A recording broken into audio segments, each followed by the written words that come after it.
Hello nurses, welcome back again sa ating channel, and for today's video, we are going to continue our discussion regarding the RBC or red blood cell disorders of the hematologic system, and we are going to discuss today two conditions, which is your aplastic anemia and your hypoplastic anemia.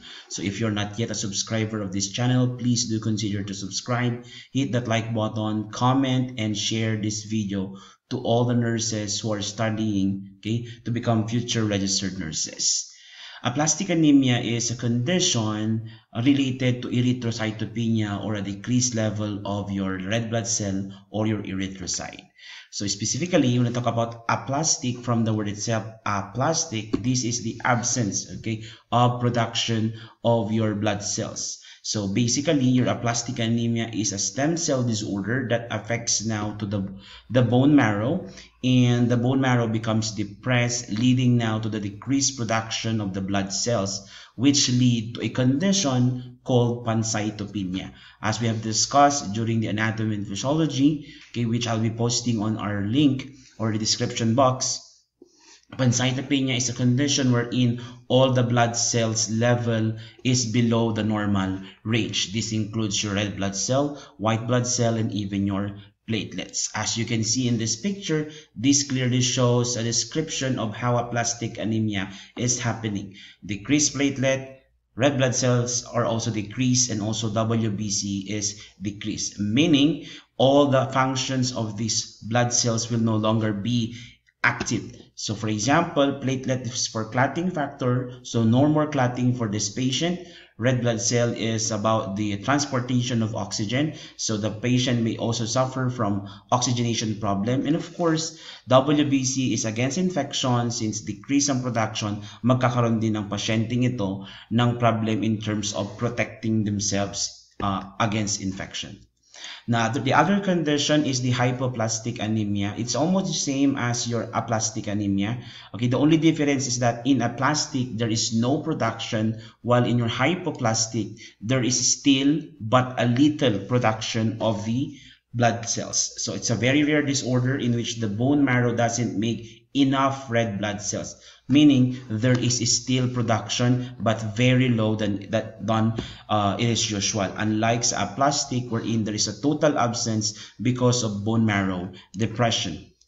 So this is how it looks like kapag tinignan mo ang kanilang blood chemistry, or blood composition in a how do you call that, microscope. Now, what is the etiologic mechanism of this condition? There are two major etiologic mechanisms. Number one, it can be congenital, aplastic anemia, or also known as your Fanconi syndrome. It is an inherited autosomal recessive trait wherein a child is born with several congenital anomalies such as skeletal and renal abnormalities, hypogenitalism, and short stature. As we already know, skeletal, if the skeletal system is affected and the renal system is affected, the production of blood would also be affected. Why? Because the skeletal system contains the bone marrow where the blood cells are being produced. But your renal system renal system naman, in relation to the anatomy and physiology of the blood cell production, your renal system produces your erythropoietin that stimulates your bone marrow, which is in the skeletal system, to produce your young cells. So if these two conditions, if this two system is compromised, the skeletal and renal, of course, the production of blood cells will also be compromised. The other etiologic mechanism, meaning congenital, you were born with the condition. So the other condition is your acquired. Acquired aplastic anemia is a decrease in bone marrow production that can occur if a child is exposed excessively to some factors that leads into bone marrow depression, such as radiation, drugs, chemicals. Those are known to cause bone marrow damage that leads to depression, hence decreasing the production of blood cells. Again, congenital, you were born with it, while acquired naman po is you have acquired this due to several factors. Now, when I talk about this acquired aplastic anemia, these are some of the predisposing factors. Number one is chemicals, when you're exposed to benzene and its derivatives. Another one is through radiation. So again, radiation as part of the therapy for cancer would also lead to bone marrow depression. Okay, so it's not a surprise na nandyan po yan, and one of the predisposing factors. Another one is immunologic injury. Okay, if there is problem in your immune system that causes now an autoimmune condition to the patient. Okay, another one is drugs that can cause bone marrow depression. So these are medications that is used therapeutically sa mga pasyente, but in return, it will create a side effect or adverse effect, which one includes your bone marrow depression. So example of these medications are your broad-spectrum antibiotics such as chloramphenicol, so sulfonamides or Bactrim, and chemotherapeutic agents such as your methotrexate, nitrogen, and vincristine. All of this drug causes bone marrow depression, hence leads into pancytopenia or decreased level of blood cells. That is why when you are giving this drug to a particular patient that needs this specific drugs, you have to watch out for signs of pancytopenia, to include signs of infection, signs of bleeding in relation to platelet, and of course oxygenation problem for the RBC. Now, what are the signs and symptoms? Okay, as I mentioned, platelet, RBC, and WBC will be affected because of the condition pancytopenia. So the signs and symptoms are related to that. Okay, we have your headache, dizziness, dyspnea, palpitation, and pallor weakness, which are signs of erythrocytopenia or anemia or a decreased level of erythrocytes or RBC. We also have your leukopenia. Leukopenia is decreased WBC, which leads into increased susceptibility to infection. That's why you need to protect the patient from acquiring infection, because they are very prone to that since their immune system is very low and cannot fight against infection. So thrombocytopenia is a condition wherein there is a decreased level of platelet. Pag mababa ang platelet count natin, hindi tayo magkakaroon ng clotting formation. Hence, we are prone to develop bleeding conditions such as your petechial rashes and oozing of blood from the venipuncture. If you're going to insert an IV, okay, there is instances na hindi siya titigil. Okay, kahit mag-apply ka ng pressure kasi nga konti ang thrombus na na-form ng katawan natin because of the decreased level of platelets. Okay, and of course, your ecchymosis or in layman's, ito yung mga tinatawag na pasa. Okay, so nagkakaroon ka na lang ng basta pasa sa katawan natin, and it's a clear indication that there is a problem with your clotting factor. Again, headache, dizziness, dyspnea, and palpitation, pallor weakness are related to erythrocytopenia or the decreased level of RBC, while leukopenia, okay, may lead to a possibility of the patient acquiring a lot of infections, while thrombocytopenia lead into more bleeding conditions. Okay.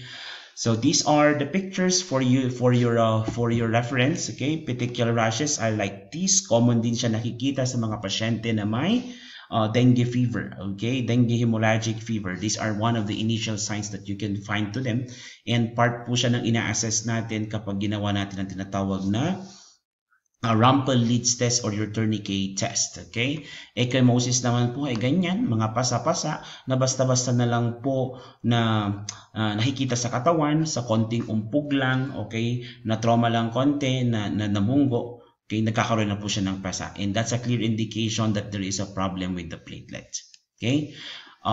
So how are we going to diagnose the condition? So diagnostic procedures to include in order to assess and confirm the condition is number one, routine po, dapat magkaroon ng complete blood count, and the complete blood count would reveal pancytopenia. Again, let me repeat that. It will reveal pancytopenia means to say that RBC, WBC, and platelets are all below the normal range. For the normal range, I have discussed that during our previous video with the anatomy and physiology of the hematologic system. I'll be posting the link in our description box. Okay, and again, if you have low of this blood cells, you will be manifesting all the signs and symptoms that is related or associated with a decreased level of all these blood cells. Okay, and the condition is termed as pancytopenia. So bone marrow aspiration and biopsy will be performed and reveals a fatty streaks in the bone marrow. Ibig sabihin parang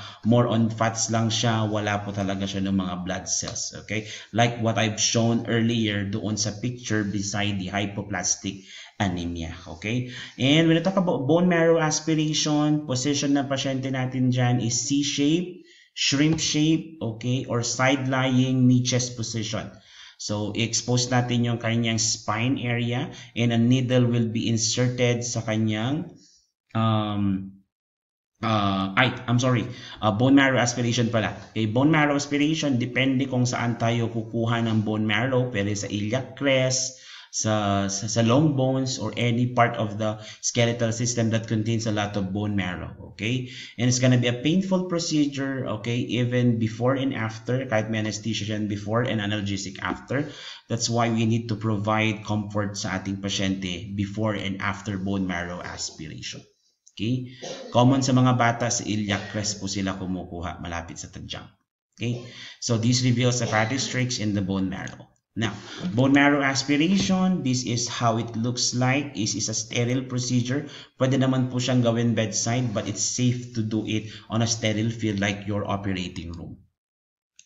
So nursing management, if a patient had aplastic anemia, okay, so remove, okay, I always tell this, the management of conditions would always focus on removing the cause of the problem and managing the signs and symptoms. So the number one management with your aplastic anemia is to remove the underlying cause. So if the underlying cause is a modifiable condition such as drugs, radiation, and everything, then we can just eliminate that or stop doing that. But if it's something congenital or parte na talaga ng sakit ng pasyente, then all we need to do is to provide palliative care and manage the signs and symptoms.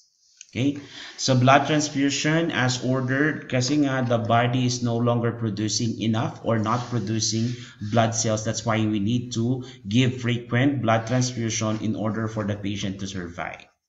Complete bed rest is given or advised to the patient since meron siyang is erythrocytopenia, and erythrocytopenic patient will have an activity intolerance. Hindi nila matagalan ng mga activity because it will increase oxygen demand. That's why we have to advise activity that will lower or lessen the oxygen demand, and it's a good advice for to the patient to be in complete bed rest.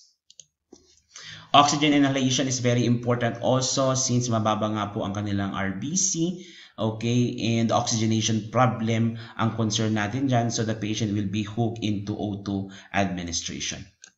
So other nursing management is reverse isolation due to leukopenia. Reverse isolation is the opposite of strict isolation. Reverse isolation means that we need to protect the patient because the patient is prone to develop or acquire infection. So the pasyente kasi is immunocompromised. If the patient is immunocompromised, we have to place them in reverse isolation in order for them to prevent acquiring infections because their immune system is very low due to leukopenia. Monitor for signs of infection still related to WBC depletion. And avoid subcutaneous, IM, or any venipuncture site injection. Why? Because the patient has thrombocytopenia, means to say that they are prone for bleeding. So, puncturing the subcutaneous, IM, or any punctures in the client's system would cause or a possible lead to bleeding conditions. Okay, and do not use electric razor when shaving to prevent bleeding because when you do that, pwede siya magkaroon ng mga use electric razor. I mean, do not use the one that you use to shave, okay, na may blade, okay, or avoid using any sharps, okay, kasi nga any sharp would lead into puncture, and the puncture would lead to bleeding, and bleeding with this type of patient is a very severe or excessive because they have low clotting factor, which is your platelet counts. Okay, so those are the management for this condition. So thank you for watching for this video. Do not forget to subscribe, like, comment, and share this video also. At paki-comment naman po kung taga saan kayo at anong school nyo para alam ko kung saan nakakaabot ang aking mga video. Please, abangan namang susunod na video. Till next time, thank you for watching.